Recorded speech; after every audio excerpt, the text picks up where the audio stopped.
নমস্কাৰ। বিহুৰ বতৰত সহায়ৰ হাত মাৰ্ঘেৰিটাৰ কেইগৰাকীমান সহৃদয়বান যুৱকৰ। মাৰ্ঘেৰিটাৰ সমজিলাৰ অন্তৰ্গত ডিগবৈৰ ২ নং গোলাইত যোৱা ২৮ ডিচেম্বৰ দিনা অগ্নিকাণ্ডত গৃহহীন হৈছিল এটা দুৰ্ভগীয়া পৰিয়াল।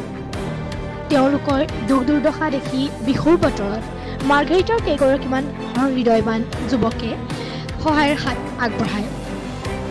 অগ্নিকাণ্ডত চাহাবুদ্দিন আলী নামৰ দুৰ্ভগীয়া লোকজনৰ বাসগৃহটো সম্পূৰ্ণ জুইত ভস্মীভূত হৈছিল। মাৰ্ঘেৰিটাৰ যুৱ সাংবাদিক আব্দুল আলিম, যুৱ ব্যৱসায়ী জাকিৰ হুছেইন, পাপু আলী হাজৰিকা, গুড্ডু উপাধ্যায় আৰু শিখা উপাধ্যায়সকলে এই দুৰ্ভগীয়া পৰিয়ালটোৰ মুৰব্বীগৰাকীৰ হাতত কিছু খাদ্য সামগ্ৰীসহ আৰ্থিক সাহায্য আগবঢ়াইছে।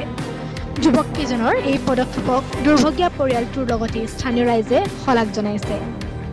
মাৰ্ঘেৰিটাৰ পৰা কিষণ দালুং ৰিপৰ্ট, টাইম 60 অসম।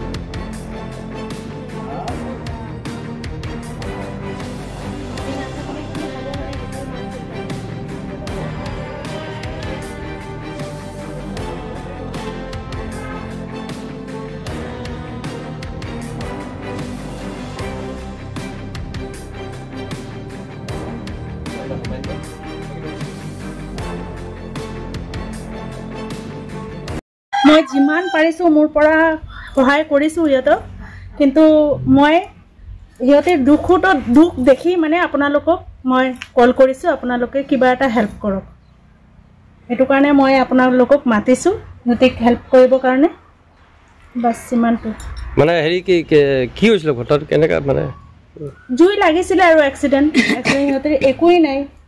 ল'ৰাৰ কিবা এটা বস্তু আছিলে সেইটোও জ্বলি চাই কেনেকৈ চলিব, কেনেকৈ খাব, মানে সেইবোৰ চিন্তাই আৰু সিহঁতে মাথাই নচলে।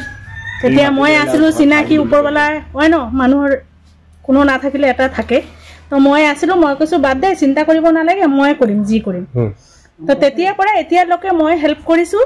আৰু ১-২টা ল'ৰাও আছিলে যে হেল্প কৰিছে, ভাতিজা অলপ চাউল দিছে আৰু কাপোৰ চাপোৰ দিছে, পুৰণা চাৰণা কাপোৰ যিমান যি পাৰিছে মানুহে দিছে।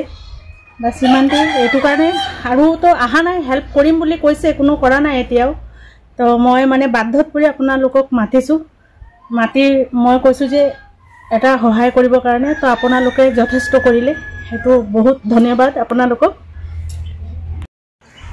হয়, আজি কিছুদিন আগত প্ৰায় ২৮ তাৰিখে ডিগবৈ গোলাইত অগ্নিকাণ্ড হৈছিলে। তাত কেইবাটাও ঘৰ জ্বলি ভস্মীভূত হৈছিলে। এই সংক্ৰান্তে এঘৰ পৰিবাৰ, কি নাম তোমাৰ? চাহাবুদ্দিন নামৰ এঘৰ পৰিবাৰ, বহুত মানে তেখেতৰ নথি পত্ৰ সা সম্পত্তি সকলো জুইত জাহ যায়।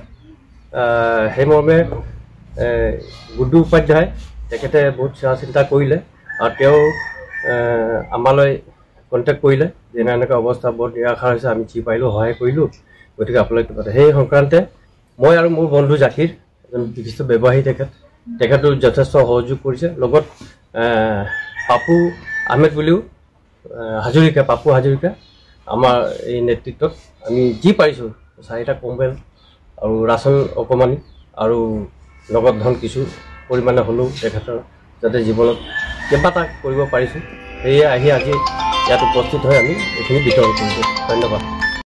ইমান দিন জ্বলিলোঁ, আমাক থাকিবলৈ কোনো ঠাই নাই। আমাক গুড্ডু আৰু চেকাই জগাই দিছে, তাহাঁতৰ ঘৰত ইমান সুবিধা পাইছোঁ আমি। এতিয়া আমাক ৰেহাই কৰিছে, আমাৰ থাকিবলৈ জগা নাই, কোনো আমাক ৰেহাই কৰা নাই। এতিয়া নাথাকিলে আজি আমাক কি অৱস্থা হ'লহেঁতেন। আমাক বহুত চালে আপোনালোকে যিটো দিছে, কিন্তু আমাৰ কাৰণে বহুত ধন্যবাদ।